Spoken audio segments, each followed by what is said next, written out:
Olá pessoal, eu sou o professor Eric e trago para vocês hoje a resolução da primeira etapa da prova do PASSE UFMS Triênio 2022-2024, que é a prova feita por aqueles alunos que cursaram o primeiro ano do ensino médio em 2022.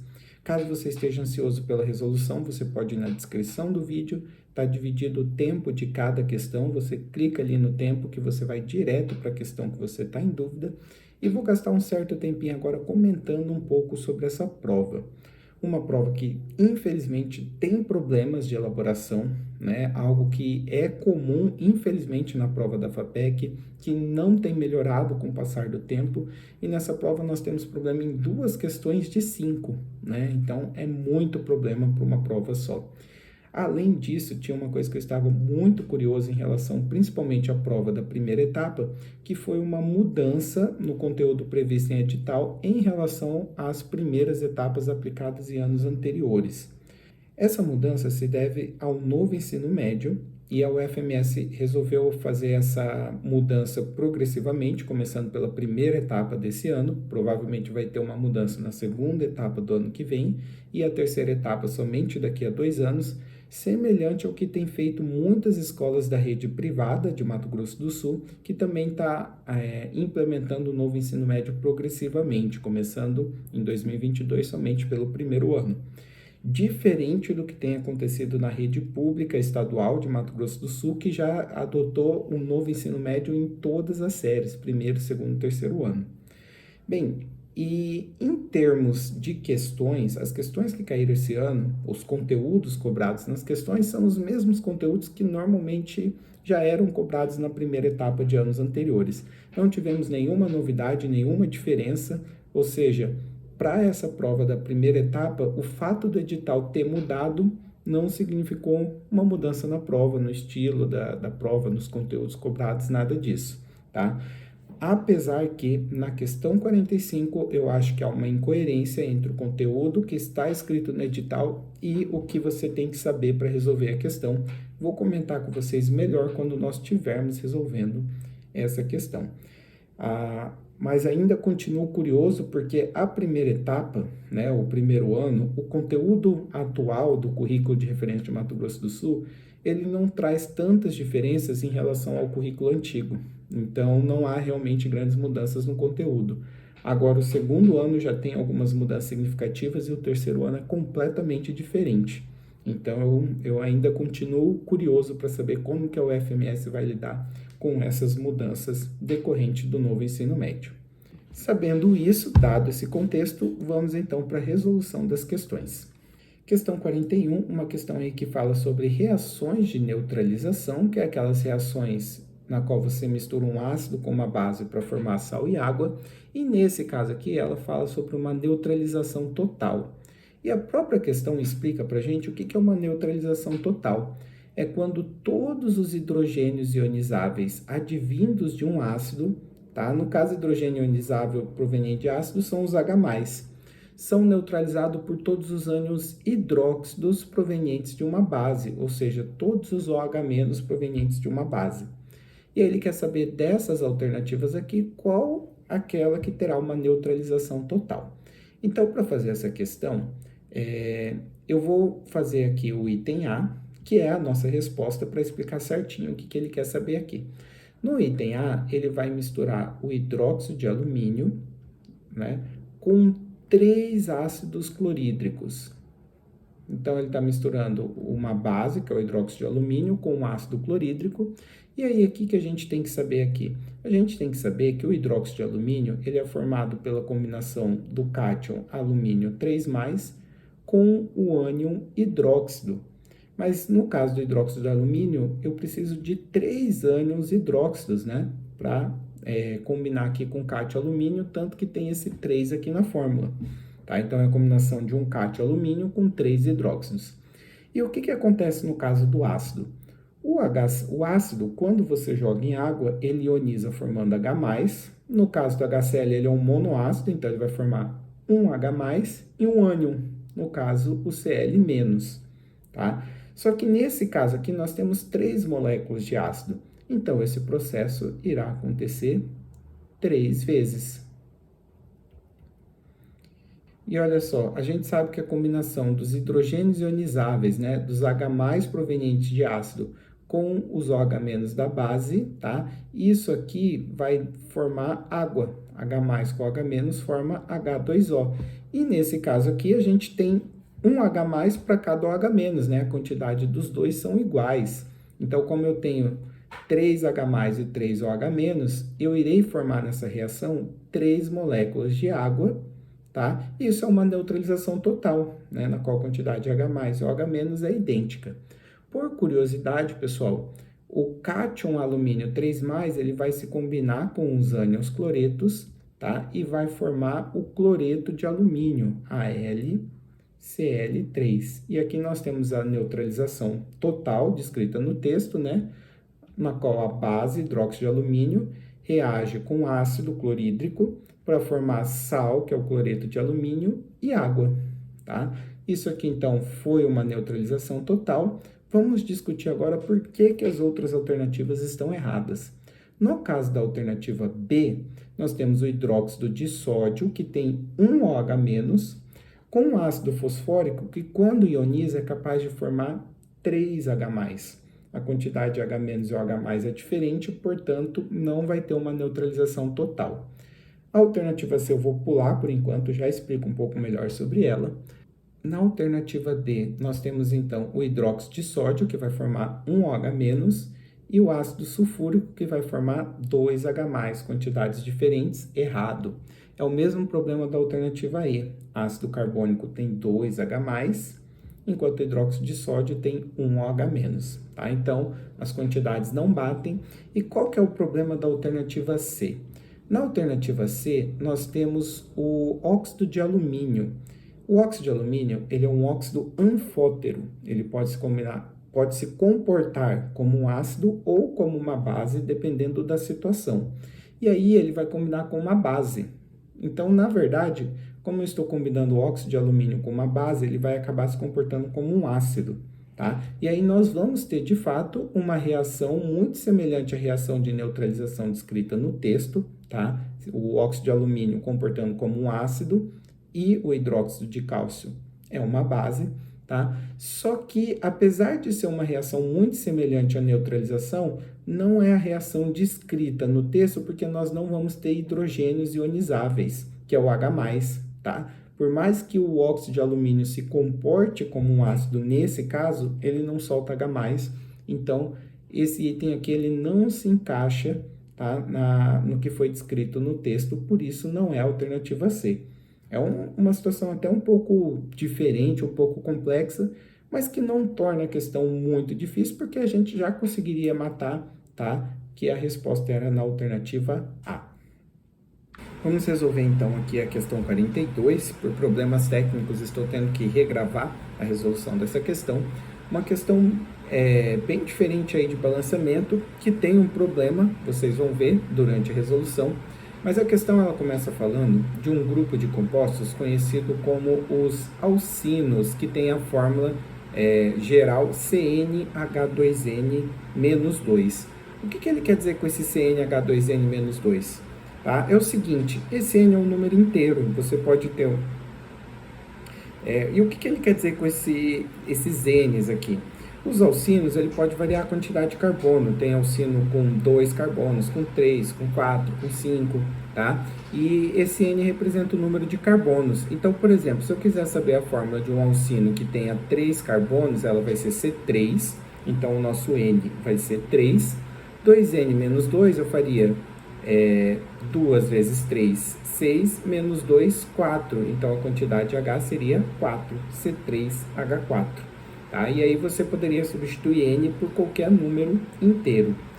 Bem, ele vai fazer então a combustão do alcino e ele traz para a gente aqui a reação de combustão não balanceada. Lembrando que a combustão é a queima, então nós temos um combustível mais o gás oxigênio, que seria o comburente, formando gás carbônico e água. E observe então que a gente tem X, Y e Z, porque essa equação não está balanceada, então a gente vai ter que colocar números, ou nesse caso aqui, letras, tá? Que torna essa equação balanceada. Para fazer esse balanceamento, então, eu vou apagar aqui a parte inicial do texto e vou escrever a equação para que a gente tenha mais espaço para resolver. E como que a gente vai fazer esse balanceamento aqui, ó? Vamos começar pelo carbono. Olha só, antes da seta nós temos uma quantidade N de carbonos. E depois da seta, ignorando aqui a presença do Y, nós temos um único carbono. Bem, a ideia do balanceamento é que a quantidade antes e depois seja igual. Para que essa quantidade seja igual, aqui no lugar do Y, eu vou colocar justamente N, né? Porque aí nós vamos ter N vezes 1, nós vamos ter N carbono depois da seta, que vai igualar o N que nós temos antes da seta. Inclusive, já posso colocar aqui, ó, que o nosso Y, ele vai ser igual a N, tá? Então, a gente já descobriu uma das letras que nós tínhamos. Vamos dar uma olhada agora no hidrogênio e olha só o que acontece no caso do hidrogênio. Antes da seta, nós temos a quantidade de 2N menos 2. E depois da seta, nós temos a quantidade Z, que vai se multiplicar por 2, né? Então, cada molécula de água tem 2 hidrogênios, eu tenho uma quantidade Z, então nós vamos ter Z vezes 2. E aqui eu vou resolver, então, uma equação que é o seguinte. Depois da seta, nós temos uma quantidade 2E de hidrogênio. Antes da seta, nós temos uma quantidade 2N menos 2, e essas quantidades devem ser iguais. Como eu quero descobrir o valor de Z, né, então eu vou pegar aqui 2N menos 2 e vou passar o 2 que estava multiplicando Z dividindo. Por uma questão matemática, eu vou tirar o 2 em evidência aqui em cima, tá? Tirar o 2 em evidência, eu vou fazer 2N dividido por 2 vai dar N, menos 2 dividido por 2 vai dar 1. Então, nós temos 2 vezes N menos 1 dividido por 2. Eu tirei em evidência para poder cortar os dois aqui e chegar, então, à conclusão de que o nosso valor de Z é N menos 1. Tá? Então, eu vou substituir aqui, ó, vou tirar o Z e no lugar dele vou colocar N menos 1 e vou colocar aqui que o valor de Z é igual a N menos 1. E para a gente fechar o nosso balanceamento, para que não reste nenhuma dúvida aí na hora da gente responder a questão, vamos dar uma olhada agora no oxigênio. Vou fazer de cor diferente, vou fazer aqui de roxo. Antes da seta, nós temos uma quantidade x vezes 2. Então, a quantidade de oxigênio, vou colocar aqui, ó, é 2 vezes x. E depois da seta? Depois da seta, nós temos N vezes 2, tá? Por conta que o CO2 são 2 oxigênios, né? E aqui, ó, uma quantidade N menos 1 vezes 1, já que a água é um oxigênio só. E lembra que a gente vai somar, então, a quantidade de oxigênio do CO2 mais a quantidade de oxigênio na água, que é N menos 1. Nesse caso aqui, nós vamos ter, então, 2N mais N vai dar 3N menos 1. E aí, a gente vai passar o 2 dividindo, nós vamos ter 3N menos 1 dividido por 2. Esse, então, é o nosso valor de x. Então, a gente descobriu aqui, né, os valores em função de N para as três incógnitas que a gente tinha nesse balanceamento. Só para ficar bonitinho aqui, vou substituir o x pelo número que a gente acabou de calcular, né, que é 3N menos 1 dividido por 2, certo? E vamos dar uma olhada, então, nas alternativas que nós temos aqui. Bem, a alternativa A, ele diz que y é igual a 2, errado, tá? A gente sabe que y é igual a n, né? Vai depender do valor de n. Olha só que curioso o caso da alternativa B. Ele fala na alternativa B que x é 2y mais z. Então, eu poderia falar que x, o y é igual a n, então eu faria 2 vezes n, mais o z, que é n menos 1. Tá? Se nós fizéssemos a conta aqui, nós teríamos 3n menos 1, mas não é a resposta, pessoal. Toma cuidado que, na verdade, o x é 3n menos 1 dividido por 2, tá? Se eu dividisse esse 2y mais z por 2, aí daria certo. Agora, olha só o item C. O item C, ele diz pra gente que o y é maior que z. O y é n e z é n menos 1. Tá? N menos 1 nada mais é do que o antecessor do n, né? É o número que vem antes do n, é o número menor que o n, tá? Então tá certo falar que o y é maior que z, tá? porque o Y é o número que vem depois do Z, tá? Então, a alternativa C está correta. Já a alternativa D, ele fala o contrário, né? Ele fala que Z é maior que Y, errado. Só que na alternativa E, ele diz pra gente que Z é igual a N menos 1.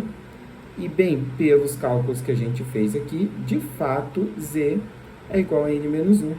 Então, olha só, nós temos duas respostas corretas, por isso que essa é uma questão problemática.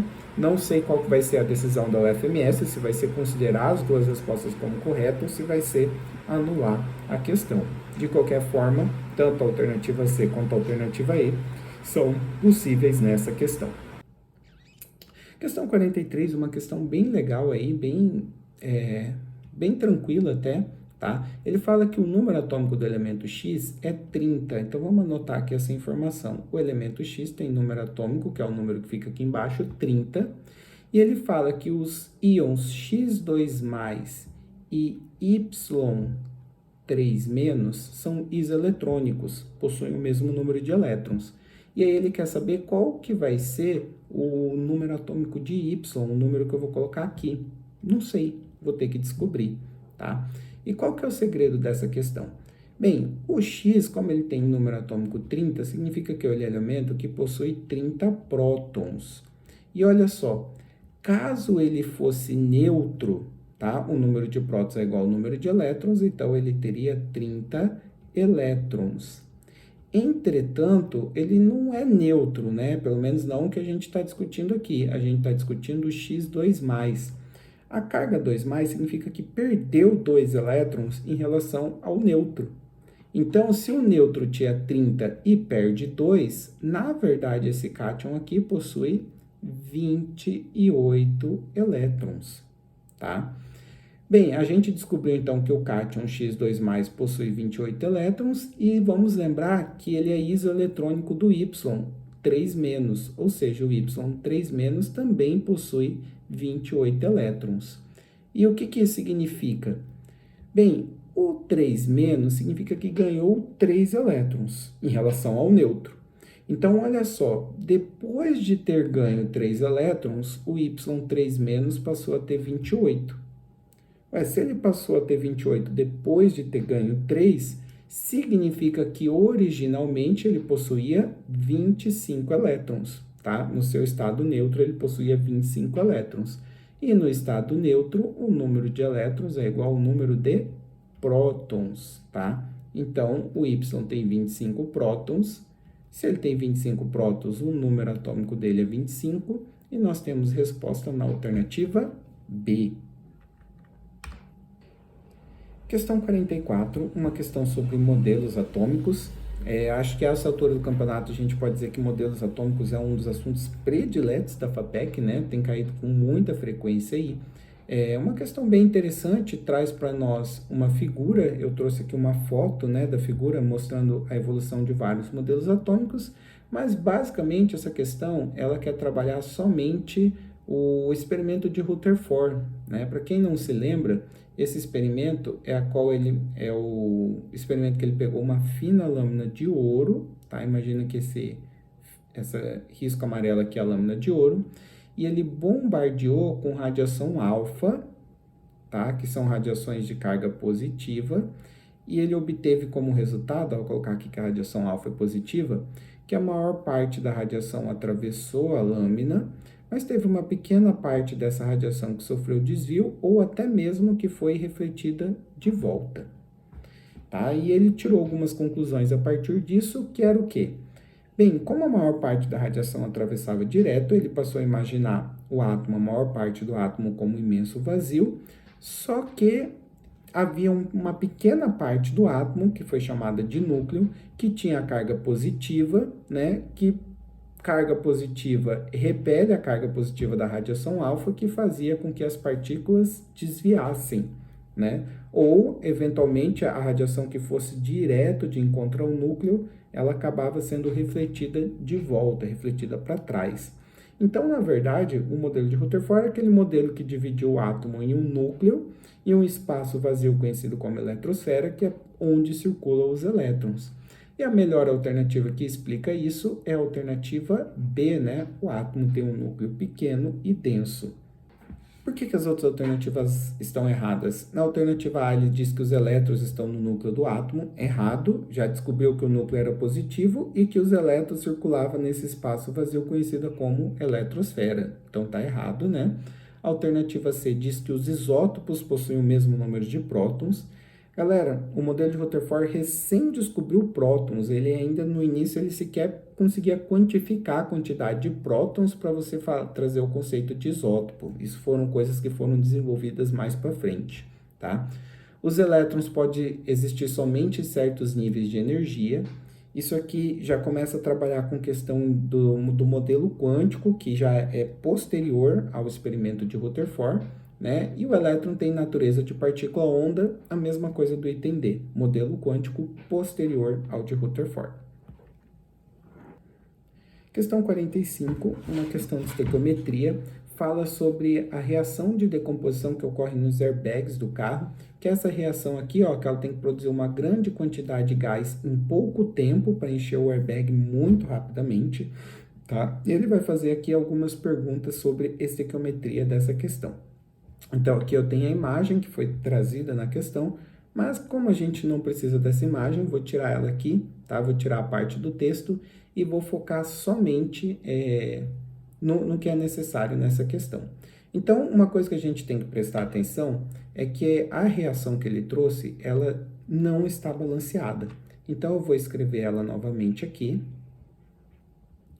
e vamos fazer o balanceamento, tá? O grande segredo aqui está na questão do nitrogênio, que eu tenho 3 antes da seta e 2 depois, e para acertar essa quantidade de 3 e 2, a gente coloca um 2 aqui e um 3 aqui, né? Porque aí eu vou passar a ter 6 nitrogênios, né? 2 vezes 3, 6, e 3 vezes 2, 6 nitrogênios, tá? E aí a gente acertou o nitrogênio, falta só acertar o sódio antes da seta, 2 vezes 1, 2, aqui a gente tem só 1, coloco 2 aqui, e acertamos o sódio.